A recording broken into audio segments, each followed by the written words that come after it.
郭台铭他首度说他有后悔没有参选这一次的总统大选，所以你看他这样子的说法，你会觉得？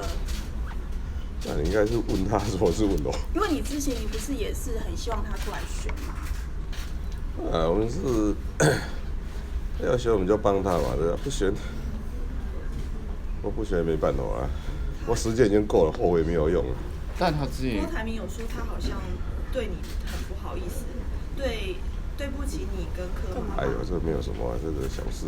那郭董说，亲民党他也可以接过来经营。现在民众党跟亲民党是不是变成竞争的关系？从合作变成竞争。他说接过来经营。他说亲民党他也可以接过来经营。这一句话又是另外一句怪怪的。怎么样怪怪的？老宋还在呢。他是说未来啦，如果未来了。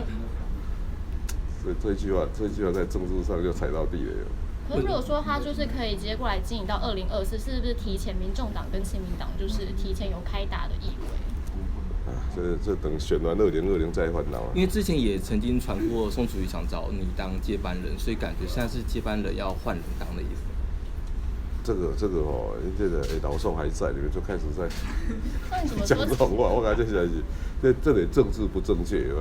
那个激进党他们说高雄在罢韩的时候，民众党缺席，然后现在想要靠一场电音趴来反转。没有啦，我跟你讲挺韩罢韩，我感觉这种政治上为什么一定要蓝绿对立的？一定要有时候大家就快快乐乐，不是很好吗？我想我大概有时候电音趴，你知道吼。我吃个香肠看电影趴不是很快乐吗？为什么一定要去挺韩罢韩，然后大家安尼脸红脖子粗啊，你见干都要痛苦。所以你觉得挺韩罢韩的游行都是没有意义的？啊？你觉得挺韩罢韩游行都没有意义，应该要吃香肠看电影？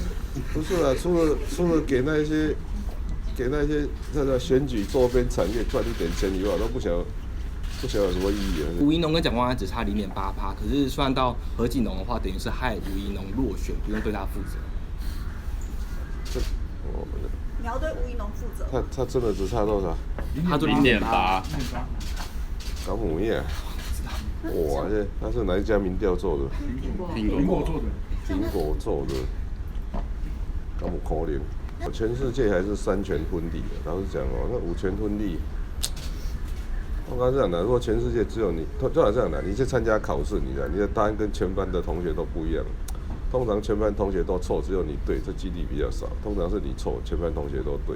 可是，所以意思说，如果全世界都三权分立的，只有我们五权分立，我觉得我们这五权分立好像怪怪的。但现在有70%的法官联署，就是要反对陈其迈捍卫司法权。这一定会。